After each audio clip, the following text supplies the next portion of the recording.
Today we are having a discussion on an extremely critical subject that definitely affects, if not you, then a colleague who sits on either side of you. And according to a survey, 60% of employees feel emotionally detached at work. And not just due to the last 2 years, but even otherwise, things have not been that easy for employees. And it's just that the last 2 years have kind of put a spotlight on our mental and emotional state. And but before going any further, let me first welcome our esteemed panelists who have joined us for a discussion on the subject getting employee well-being right.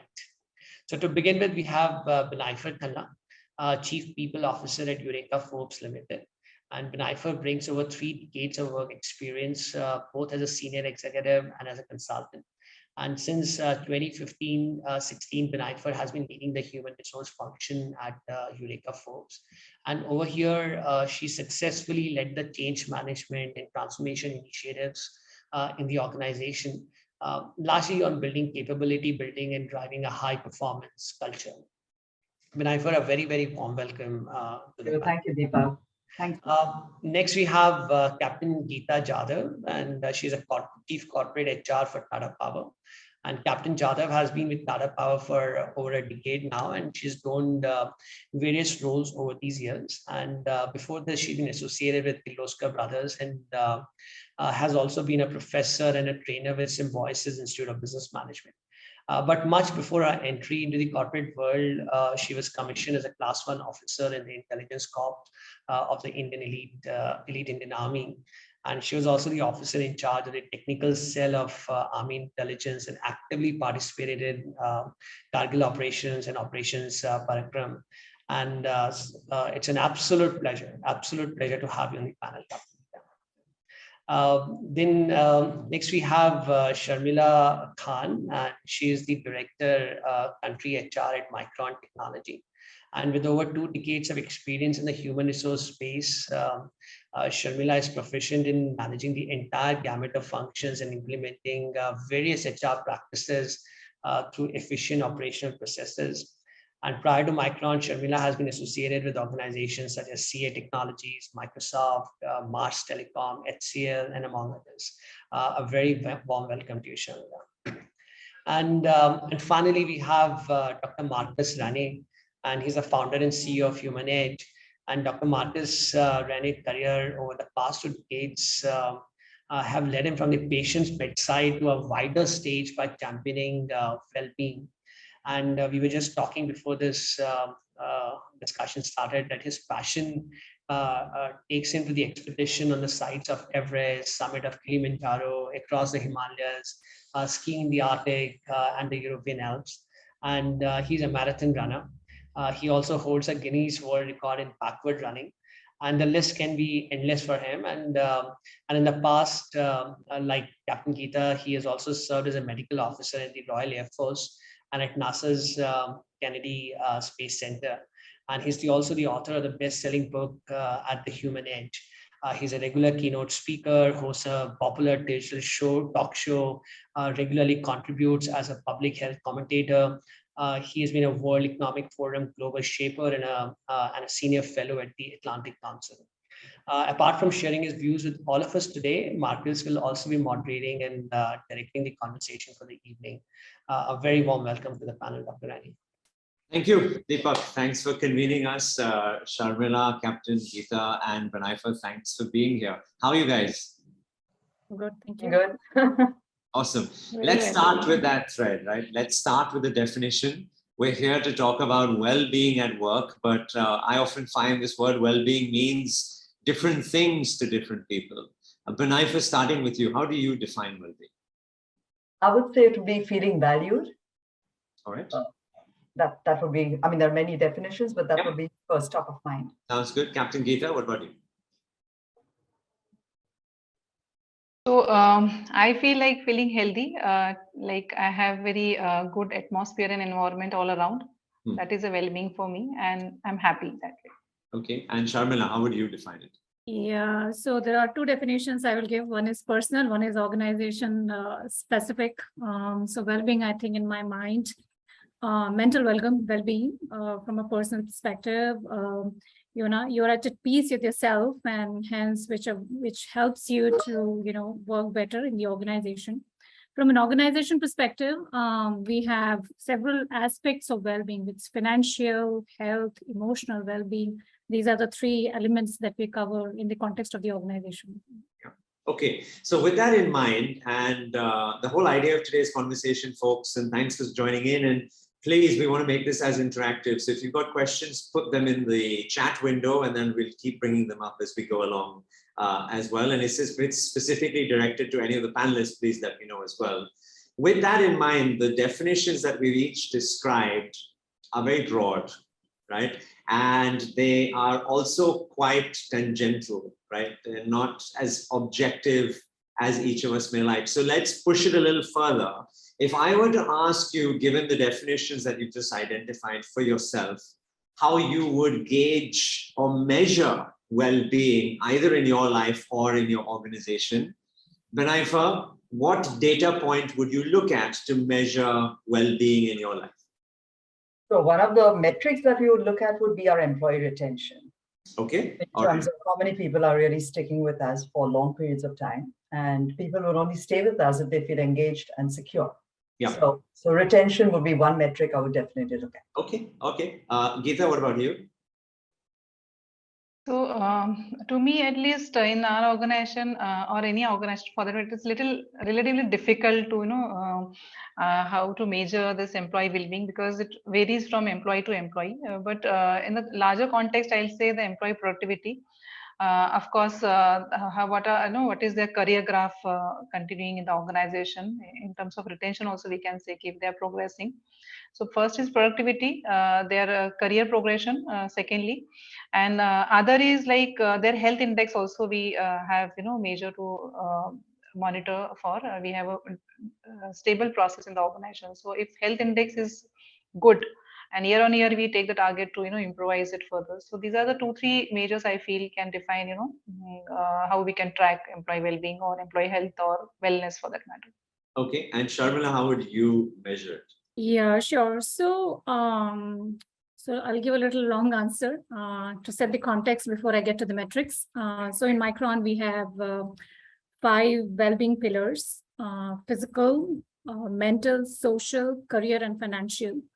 And I'll begin with physical. So we have something called Virgin Pulse. This is a global platform. As soon as an employee joins the organization, we actually give them a Fitbit, a watch, which is tagged to our Virgin Pulse, which encourages employees to focus on your health. You can form a team and participate in some of these contests which runs within the organization, and that's one metrics that we look at. Number of people who are leveraging this. People are going to the platform, recording their fitness activities, and are they participating in these campaigns? That's one measure for us to be able to track the physical well-being. Also, are we creating a structure in order to support these initiatives? And that's very, very important. You could be talking about having to have, we have signed up with CultFit, or we have this platform, that platform, and then you continue to track the penetration. So that's one aspect. Then structurally, how have you created the environment within the organization? Which is like we have at Micron, we have a gym facility at all the locations that we have our offices. And we don't track usage as such, but we have created this opportunity for our team members to utilize it. Then eat well. We offer we have a meal program and offer choices of meals which kind of promotes healthy lifestyle. So those offerings are available within the organization. So be it a breakfast or a lunch or a snacks, it encompasses wellness quotient or a health quotient, so to say. With respect to mental, we have team member advocate. They are essentially the expertise. They're the team members, where the team members can, anybody within the organization can reach out to these team member advocates to talk about their challenges, and it could be personal and it could be related to professional. So these team member advocates are actually trained by our external agencies to make sure that they can provide that psychological comfort and security to any team members. So we have globally roughly about 40 odd team members advocate. One is an internal, finding someone that whom I can talk to internally. We also have partnered with CompPsych, and they have psychologists in their platform on their organization where the team members can actually go. So for instance, if I'm not comfortable interacting with someone internally, I can actually go and look for some support external. So for any psychological support. So that is in order to kind of support the mental well-being. Then the social connections. I mean, if you look at in the last 2 years, I think what we lost is having to have or building these meaningful relationships, which usually happens when you're at work and spending that many number of hours. But now it has come down significantly. Now we're consciously creating these groups and communities for team members to come and build the sense of belonging. That's another pillar. So we don't track the number of socials that happen, but we have created as many avenues as possible for people to come together. For instance, we have this cricket club, we have this marathon club, and we see like almost for cricket, I mean, as you know, we're a country of cricket lovers, so we have almost about 100 team members who actually get together, come together and play cricket together, and that really helps in building that bond and relationship. Career, that's another opportunity for people to come together and talk about, how they feel about their job, and how do I build my career. Sometimes team members will choose to talk about their career aspirations in a formal setup with their managers. And sometimes they may not talk about it. They will probably talk about their roommates or somebody else altogether and may not talk to the right people. So we have created informal opportunities as well as through the structural support using our tools where I can go and enter my information. These are my skills and these are my aspirations. We call it as a career empowerment, which means I'm empowering every single employee in the company to go and enter this information in the workdays about what my skills are and what is that I'm looking to have or what is that I'm looking to become. That's another aspect. Financial well-being, we have as a global company, we leverage equity. We have two mediums of extending that. Then we also kind of, advocate leveraging our employee to source groups, not just to, what I'm making, but also how do I build my wealth over the course of time. So those are the programs and initiatives we run in order to educate our team members, and we do very specific intervention for women employees because they know they're very good in saving, but they don't know how to build wealth out of my saving. So some of these programs and initiatives we run within the organization specifically for women employees to in managing their and improving their financial well-being. Yeah. Long answer, but wanted to cover all the aspects. Yeah. No, it's good because what it does is it also paints a picture for just how mature / evolved this industry has become over the last few years. I remember when I first started being more actively in space in the workplace well-being world, given my clinical history, definition of well-being was typically a virtual race, access to a nutritionist, or some sort of yoga or Zumba at work, right? Those are the three tick boxes, and companies were happy with that. But now, as you're very well articulating there, Sharmila, it's not just the physical, but it's the mental, and it's the financial, and it's the supportive, and companies talk about environmental or community level and volunteering, and there are all these other aspects which are coming in. And it's just really interesting to see how we're all shifting. But so then that brings me to my next question, which is this shift. This discussion has gone on for so long. Where does my responsibility start and end as an organization versus the individual? How much do I as an organization need to do to enhance the well-being of the asset, which is the human being, versus how much of it is their own responsibility, A, given it's their life, and we don't live in a nanny state, but B, given the attrition rates have just gone higher and higher, and some of these are extrinsic forces like the Great Resignation now, got nothing to do with the brand, nothing to do with the organization, more about how the world is changing. how much do I need to do, and what is the limit? Where is that line and limit? So what are some of your thoughts, or each of you, anyone who wants to chime in here? Where does that line lie, and where do we see that progressing in the short to medium term, the next 3 to 5 years at least? Who would like to go first? Why don't you go, Benefa, why don't you go first?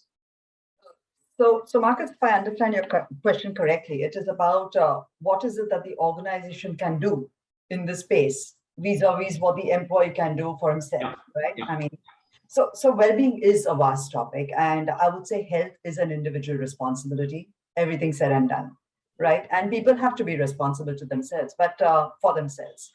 But as an organization, am I creating the environment for this person to be mentally, emotionally, and physically healthy? I think that's critical. So at EFL, we focus a lot on the emotional well-being to start with, because that's at the core.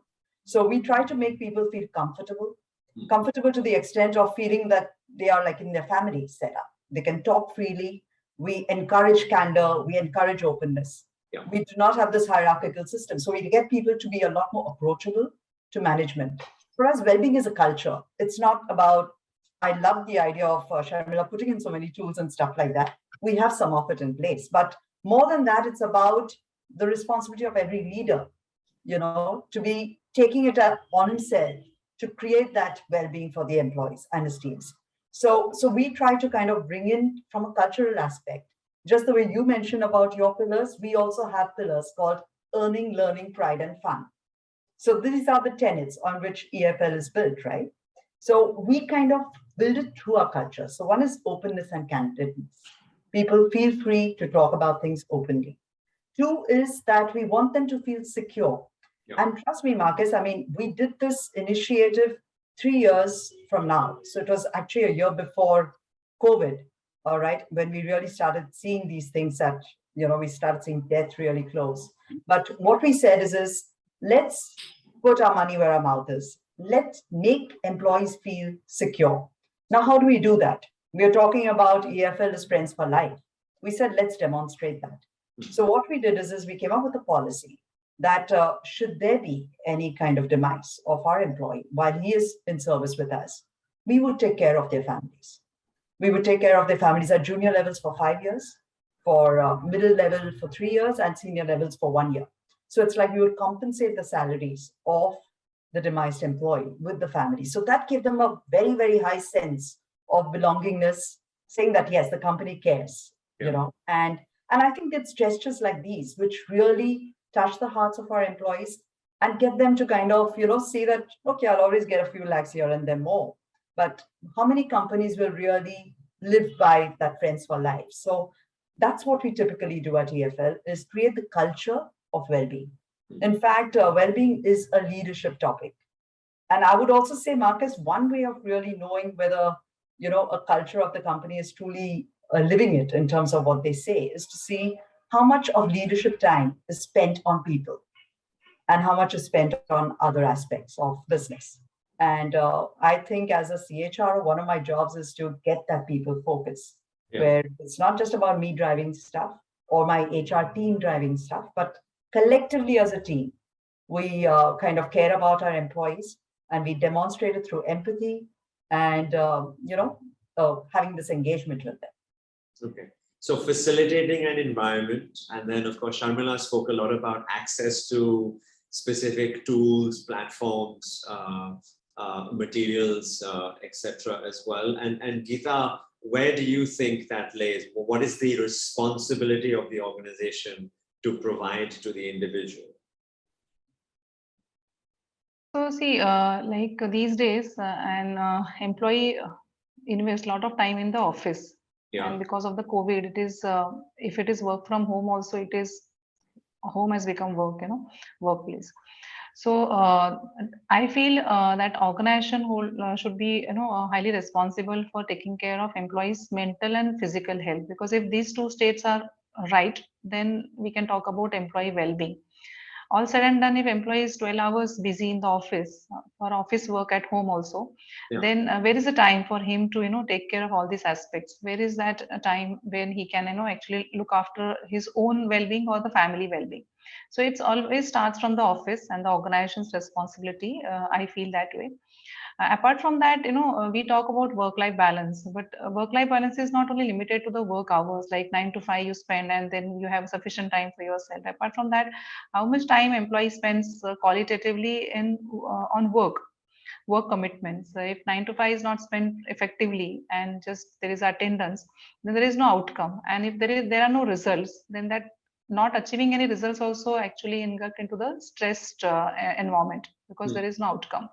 And any kind of stress is harmful for the well-being of the employee as well as the organizations. To the extent I feel that organizations are also responsible to providing that conducive environment for employees' health, so that he feels that yes, organization is taking care of certain aspects. So I'll give a small example. Not taking a decision on any subject or the work also creates lots of stress on team members, because that decision actually not allowing the team member to achieve some results or outcome, and then that like results into the stress, and there is a piling of work and all that things. So indecisiveness is also one kind of a wrong or bad environment provided by the organization. So organizations must, when we talk about well-being, okay, physical, we have opened the gym, we have done some yoga sessions on the yoga day, we are providing the good food.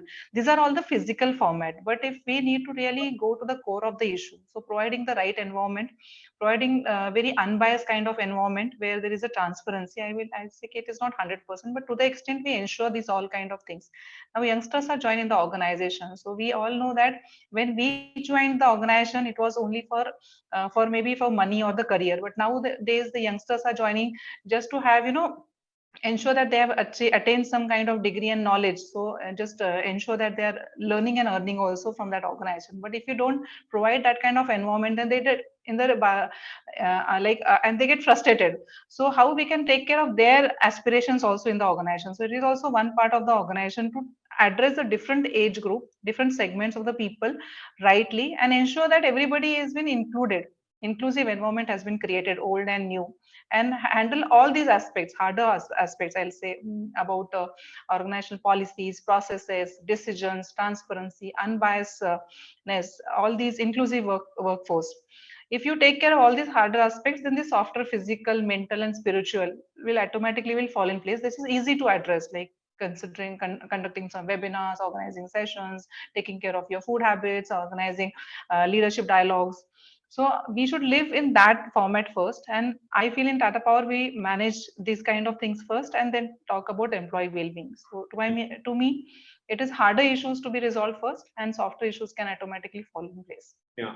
And historically, these spends were seen as expense items, right? And typically, when you go through a rough patch or a rough couple of quarters, it was one of the easiest line items to start to do some value engineering on, for use that phrase. Where do we see this going forward in the next 3 to 5 years? And how do we, as a community, start to project this idea that it doesn't sit on the expense side, it's actually on the investment side? In the same way R&D sits on an investment, therefore well-being budgets should be on that investment side. What do we as leaders need to do to start changing that narrative at the board level? I'll take Sharmila first, yeah. Yeah, sure. All right.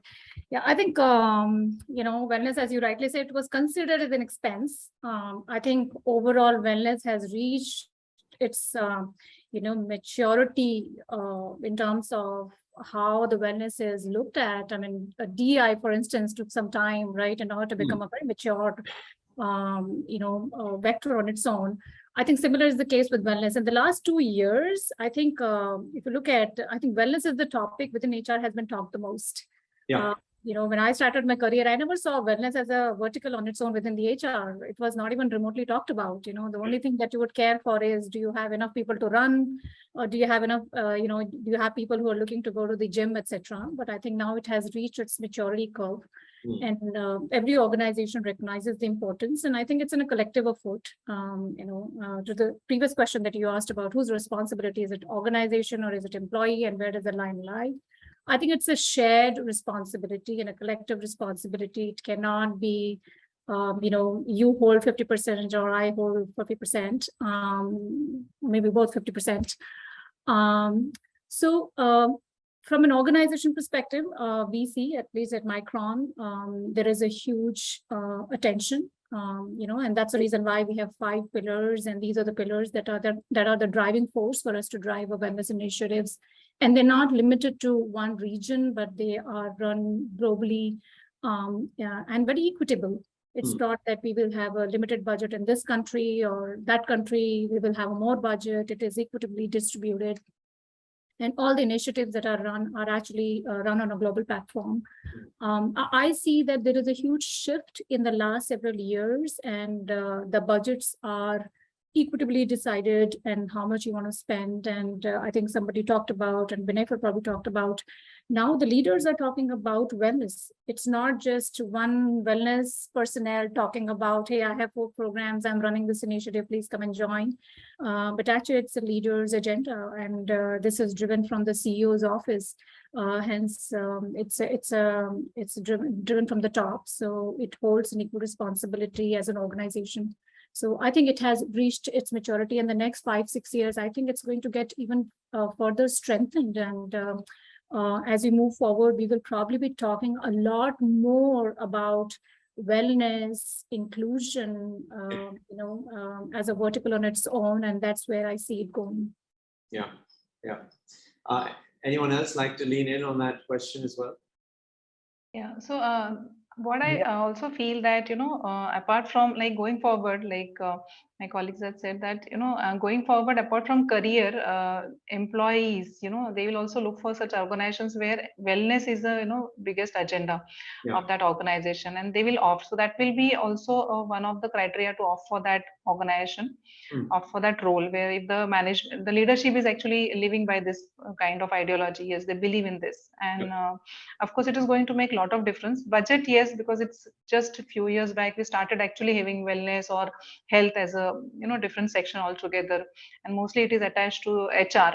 Of course there will be a budget, but budget and everything, it gets evolved basically when you see the results, when you see the importance of it. So that should not be the constraint in near future for any organization, because health hai to wealth hai type of ideology every organization follows. Yeah. True. So Marcus, at EFL2, we would look at it as an investment. Because at the end of the day, talent is the key, right? So if we, as I mentioned, retention is seen as a very strict metric in the company in terms of, are we losing people? Where are we losing them to? Why are we losing them? And so on and so forth. So in that scenario, I mean, if we have to spend money to kind of get our people to feel comfortable, be healthy, and be emotionally and physically engaged with us for as many hours as we want them to work with us, I think it is an investment. And to a very large extent, I think managements today are looking at it in a very positive way. We don't look at it that, oh, it's going to be this much more, or it's going to be that much more out of budget. It's like, if this is going to help my people, if it's going to make people feel better, if it's going to make people feel more comfortable, and if it's going to help me retain my talent, it's money well spent. So I think to that extent, the shift has been there. It's not seen as an expense item of where do we cut, but it is about investing in people. And if I can ask you a follow-up to that, and slightly cheeky question as well to some degree, but I suppose that's my job here. When we look at retention rate as a metric of well-being, an employee's probability of being retained or staying with a company, in a better phrase, is down to many factors. How do you attribute the contribution of well-being to that number? Right? Is there a mathematical formula which is applied? So we do not, I will be honest, it's not about quantifying the various factors, but yes, we do see what are the factors for attrition. Right. So why are people leaving us, right? And we bucket them into, is it something related to the organization culture? Is it related to the job profile? Is it related to just money or better prospects? So we even kind of divide the money and the better prospects, because I think there are many factors that the organization can take care of. But yes, someone wants a very different industry to work with, then we can't probably help with that. Yeah. Interestingly, we also have that because we have multiple business verticals. So we even give that job opportunity to people. Yeah. Yeah. So it's about why people leave and then try and address that. Yeah. So to a large extent, when we talk about well-being, it is about all the various facets. It's Yeah. about their career, it's about their learning, it's about also the wealth that they create. Yeah. So from that perspective, I would say that we do look at the reasons for attrition and try to see whether that's on track and whether we'll be able to curtailing that. Of course, there is attrition on performance grounds, but it's not about an either or. So. Yeah. Okay. And I'm going to ask another hard question this time to Geeta. When you were describing the metrics, you mentioned the word productivity / performance. Now, I do a lot of work. Human Edge does a lot of work, not only with corporates, but also with sports teams. And it's easier on the athletic side to measure performance, right? One of the teams we worked with or did some work with reached the final of the IPL this year. So it's easy to measure success versus other methods. But in the corporate world, the word productivity and performance, again, slightly tougher to contribute to from a well-being perspective per se. So given it was one of the words you used to measure impact, is there a formula that you apply to measure its efficacy? So basically, it's like productivity is like what is the outcome you have achieved during the process. And if I feel personally that coming from the defense background, if you're healthy, if you're in the right frame of mind and the kind of conducive environment atmosphere you get in the organization, achieving the final result or outcome becomes easy. So that way we define productivity, and of course for each function we have productivity metrics defined. In a normal course, it is not related to health and well-being per se, but we have like what will be the HR productivity metrics, or for finance for that matter, or for the renewable companies, what will be their productivity, like how the business is performing and to the extent the employees performing for that business. So if that is defined, so what is the contribution of each employee? If employee is giving his 100%, that means his availability is high in the office or wherever he is working in the full, he's using his full potential to deliver that. And when you use full potential, when you are in the right frame of mind, physically and mentally also, and you are motivated towards during the process. So I meant that by defining productivity, that he is fit to work, he is motivated, he is fully engaged, and the fully engaged person, to the extent his proper care has been taken by the employee, or he has, to the extent he is taking care of his. So that's how the productivity of the organization will increase. So imagine your people are taking sick leave, they are not available during COVID, then obviously the organizational productivity also goes for a toss. Yeah. So if you are ensuring these all things are in place, then finally the outcome is achieved. So the healthy people will give the healthy outcome, will have the healthy organization, good organization. So that's where the productivity metrics also will get computed, and they'll have a long run in the organization. They'll be there for long time. Okay, so there's surrogate markers around a number of sick days, absenteeism, presenteeism ratios, those types of metrics which are being measured. Yeah. Right. Okay, interesting. Let's take it a little deeper then on the same thread. The outlay or the investment that one makes in an individual, a significant portion of that is in the insurance space, the health insurance space for those individuals. Now, last month, actually, the IRDAI in India started to free up the insurance capabilities, and wellness products no longer needed to get approval first before being offered. They could be offered and then measured and then taken for approval. As we think about this natural extension in the next few years, and as you as decision makers and buyers look not only towards well-being solutions, but also the spends you are doing in terms of health, do you see the two coming together and it's sort of amalgamating and then therefore buying just one product which is value-based in methodology? Binayfa, you're nodding a lot, so I'll take yours first and then go to someone else. Yeah. We have a tie-up with one of our insurance partners, and it's been there for years together. We have a lot of our frontline guys who tend to meet up with accidents and stuff like that. So we actually have a scheme where we have individual insurance plans and a corporate buffer, which is the same amount as what we would spend for our people. And one of the things that we mention is we pay a lot of attention to safety at work. So we have our guidelines in place of having to wear a helmet, and of course, what is given by the law. But on top of that, it's about, not traveling long distances on bikes and stuff like that. So we do have a safety policy in place. Yeah. But more importantly, there is also a comfort to employees that whenever our employee goes through any kind of hospitalization, even if it is beyond an insurance cover, the company takes care of it. And that's how we manage it through the corporate buffer. So we have a certain scheme which goes in, and of course, there are many plans that are keep coming up. So we keep talking to our partner, which has been there for years, and we try to get the best out of the investment that we made in insurance. Yeah. Okay. Sharmila? Yeah, I think, the wellness and insurance claims are directly correlated. If team members are using their health checkups early on, they will be able to detect problems early on. Likely that they may not require a serious, hospitalization and things like that. I think they are absolutely correlated, and over the course of time, and that'll be another metrics that we will look at is my premium coming down as a result of my wellness initiatives and efforts. So that's one area we look at in the last several years, how many claims, of course, minus the COVID period, because it was a very unique period. But I think in next 4 or 5 years, with the amount of the effort that organizations are putting in around wellness from all aspects, it should come down dramatically. So that's one area that I wanted to talk about. And when you talk about, wellness programs, it is also about somewhere creating a platform and encouraging. It's like a soft nudge and making sure employees are actually going and doing their health checkups. Right. So in the past we had that covered as part of an insurance, but we did not see a lot of coverage. In fact, what we did is we partnered with our wellness partner, our insurance partner, and made sure they actually come to our site. Yesterday we had a health fair in our office in both our sites in Hyderabad and Bangalore, where we saw very huge participation. In fact, we will have to do it again one more time, because now people were very eager to make sure that they get their health checkup. So we realized that people are not going to hospitals and getting the health checkups done. So we got them to our office to make sure they get their checkups done. Yeah.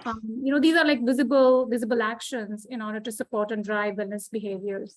Yeah, no, absolutely. We are intrinsically lazy. Our species, all species, but human beings, we don't look at long-term gratification, long-term reward over short-term gratification.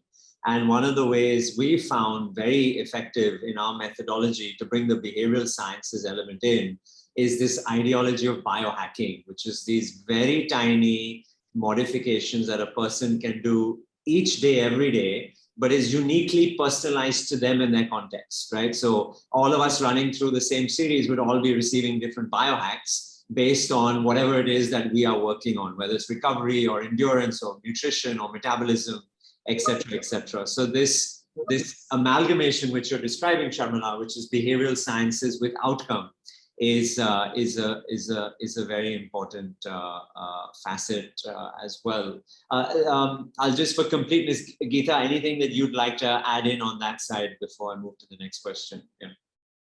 So basically, this insurance and all, like with Tata Power, we have very good policy. Of course, one of the metrics is like how often employees not using it, but his family can use it. So that can be one aspect. Secondly, like during COVID, we have faced that, how many people their immunity is good, they are not taking COVID leave, etc. Though we had this extended, a lot of health initiatives we have launched from that. Yeah. That time, because mental health, and then online, digital yoga and all that thing, everything is started through. Always I used to think that is only physical form of yoga. Now it's a digital form of yoga also. So how often employees are how many employees are participating, that how are they really aware, they give due importance, because everybody same type of number of people, they will attend no matter what program we are arranging in the organization. So that 300, 400 or 10%, 15%, same group continues. So Yeah. now we started, the participation is increasing because people actually started feeling there is a value in it. Yeah. So that is how the different programs have been made. And now we have actually rolled out a few days before the health and wellness calendar for the Tata Power Group of the company, so that at least mandatory certain things are done compulsory, like annual health checkup, because people are hesitant. Certain things we cannot do in house. We have to go to the clinics and all that things. So we started doing this. We'll ensure that there is a discipline, because people are reluctant. So the annual health checkup, we cannot make it like you have to do it. In defense forces, it is linked to your annual confidential report. Every year you have to undergo annual health checkup and give the fitness certificate that you are fit to serve the Indian Army, because that is the basic criteria. In corporate, that is not the criteria. You're fit, no fit, it doesn't matter. You should be able to work whatever has been assigned. But we are trying to actually integrate that also, that every year one person has to go after certain age limit, at least once in a year, undergo medical health checkup. Yeah. So that discipline and that awareness will actually enforce the employees in the organization also to follow. And also leadership, it is always mostly on the leadership. If they want to drive wellness, then they'll ensure that wellness is driven in the company in the spirit, not the compliance of sake. Yeah. So that's my take on your question. Okay, reminder to all the folks watching, please get your questions. I see a question by Mukti, and I'll take that up in a second. And so if you do have a question for the panelists, please put it in. Before we start taking questions from the audience, one last big one for me, which is this whole idea that we just spoke about, which is that each of you are in charge of tens of thousands of employees, probably.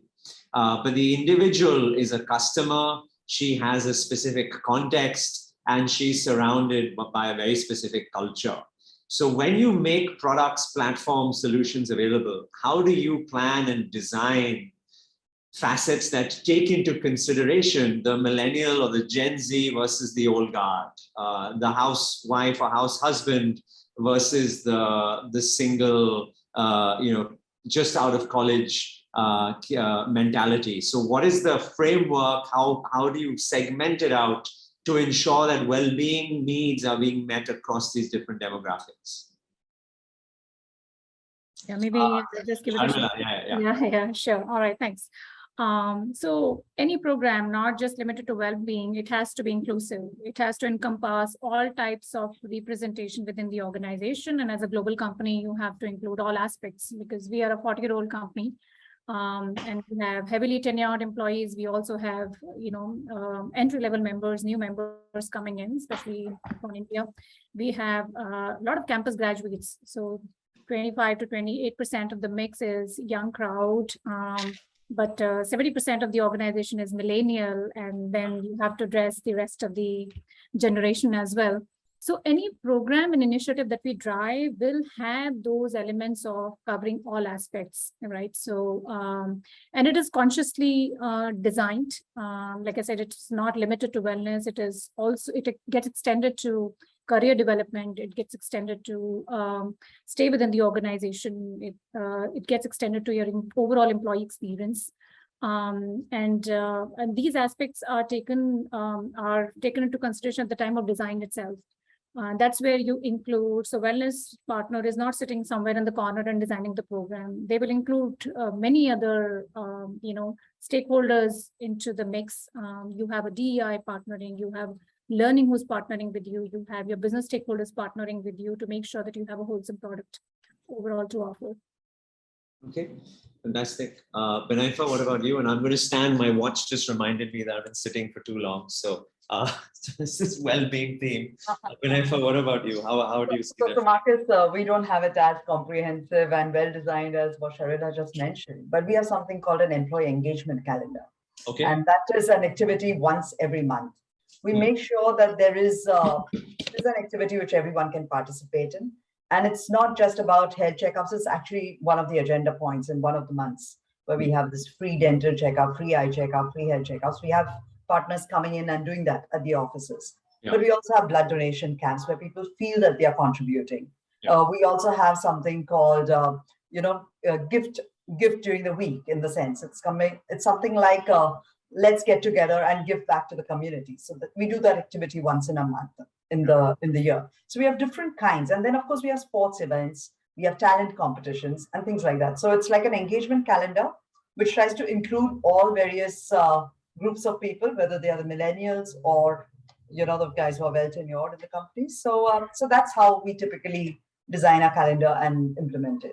Okay, good. Let me take some questions from the audience. So Mukti asks for all of you, and I'll start with Geeta first. How are you driving purpose in your organization?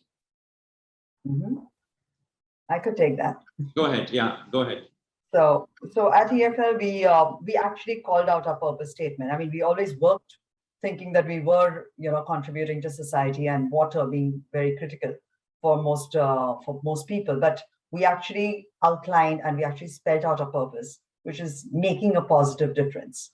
And I think while it's called out and while it's spelled out well, it also needs to be internalized.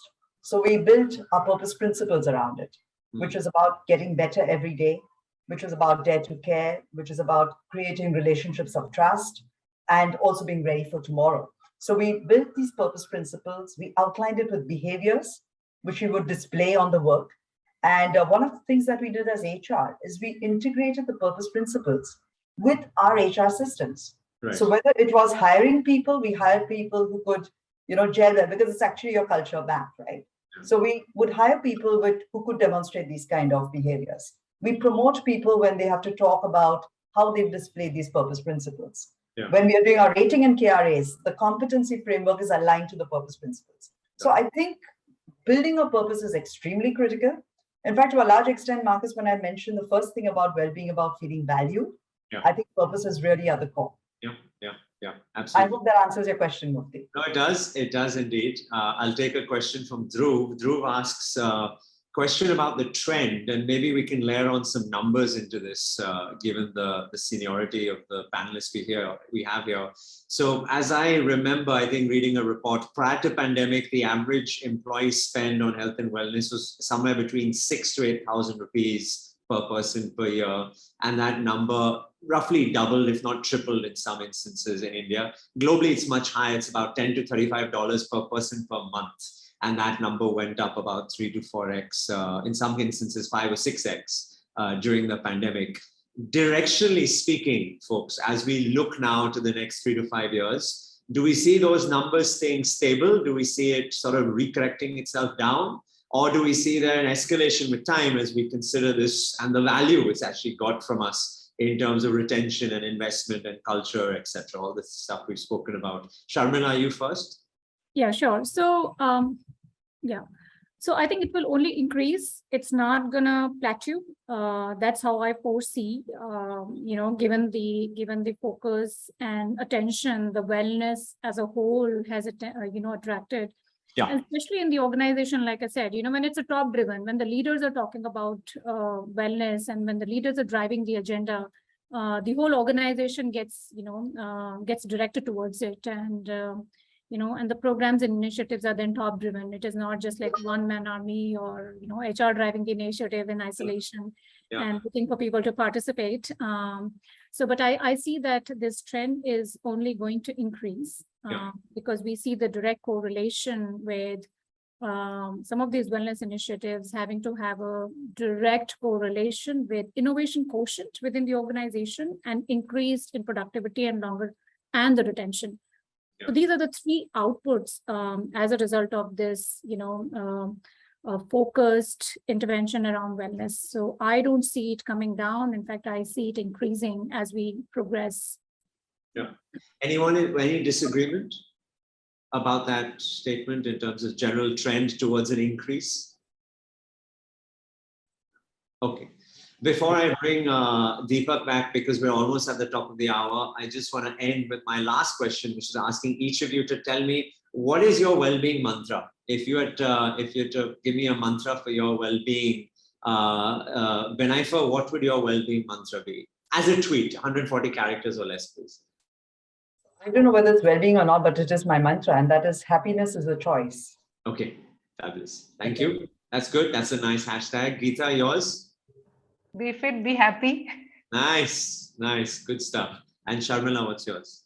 Yeah, I don't have a punchline, but I think having to have a very disciplined lifestyle and managing your own time, I think leads, being a mother of 2 daughters. It's very difficult to carve out time for myself, and I become the lower priority. So hence having to have discipline and making sure I am the most important person for myself. Okay, very good. Maybe I can lend you mine, which is on a very similar thread, which is self-care and self-love is not selfish. So you can use that the next time. Yeah, good one. Yeah, Deepak, over to you. Marcus, beautifully done, Marcus. I think need to learn from you how to moderate a panel here. I think this is amazing. There's this one question which is occurring to my mind, and I know we'll just go a little overboard. When you started the conversation, Marcus asked, what does a well-being mean? And Geeta said somewhere about the mental well-being. And the question that comes to my mind is that as an employee, how do you always keep thinking, how are you perceived by your team members, or how are you perceived by your boss, or even how your strengths and weaknesses are perceived by your team members and by your boss? And that puts in a huge mental stress on you all the time. How do you guys really figure this out, that you're able to give this answer to those tens and thousands of employees that you people handle? It's something which really intrigued me to know this answer. Sometimes, perception is a reality, these days. So, of course, it matters a lot, like how others feel, how especially bosses, perceive you. And of course, team members also in current context, it really matters. So at certain age, you really think about others, what they think. After certain age, you just don't think about others, what you think. So if that stage comes that you just do whatever best you do, and as long as you're not harming anyone, I think, and you're taking care of yourself by doing right things, that matters. And we also ensure that, because Startup Power, we have this ethical organization values, no screaming, no shouting, do right things, and treat your people nicely. If they are not performing also, there is no license that you can ill-treat or mistreat them. So we actually create that environment.